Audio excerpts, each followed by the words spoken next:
ಚೇತನ್ ಅವರೇ ಹೇಳಿದ್ರು ನಾನು ಅವ್ರನ್ನ ಲೆಕ್ಕಕ್ಕಿಟ್ಟಿಲ್ಲ ಅಂತ. ಸೊ ಜನ ಲೆಕ್ಕಕ್ಕೆ ಇಟ್ಕೋಬೇಕು ನಿಮಗೆ ಅಂದರೆ ನೀವೇನು ಮಾಡಬೇಕು ಸರ್? ಅದು ಜನ ನಿರ್ಧಾರ ಮಾಡ್ತಾರಲ್ವ ಮೇಡಮ್. ನಮ್ಮ ಹೋರಾಟಗಳು ನಿರಂತರವಾಗಿರಬೇಕಾಗ್ತದೆ.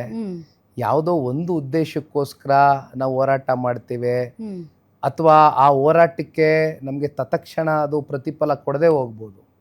ರಾಜಕಾರಣ ಅಂತಕ್ಕಂಥದ್ದು ಇವತ್ತಿನ ಯುವಕರಿಗೆ ನನಗನ್ಸಿದ ಮಟ್ಟಕ್ಕೆ ಒಂದು ತಾಳ್ಮೆ ಅಂತಕ್ಕಂಥದ್ದು ಬೆಳೆಸ್ಕೊಳ್ಬೇಕಾಗ್ತದೆ. ಜೊತೆಯಲ್ಲಿ ವಿಚಾರದ ಬಗ್ಗೆ ಭಾಳ ಡೀಪಾಗಿ ಅಧ್ಯಯನ ಮಾಡ್ತಕ್ಕಂಥದ್ದು ಕೂಡ ಆಗಬೇಕಾಗ್ತದೆ. ಇವೆರಡೂ ಕೂಡ ನಾನು ಬೆಳೆಸ್ಕೊಂಡು ಹೋಗ್ತಾ ಇದ್ದೀನಿ, ಅಂದರೆ ಕಲ್ಟಿವೇಟ್ ಮಾಡ್ಕೊಂಡು ಹೋಗ್ತಾ ಇದ್ದೀನಿ. ಹಾಗಾಗಿ ಜನ ಇವತ್ತು ತಿರಸ್ಕಾರ ಮಾಡಿರ್ಬೋದು, ನಾಳೆ ಇದೇ ಜನ ಮೆರೆಸ್ಬೋದು.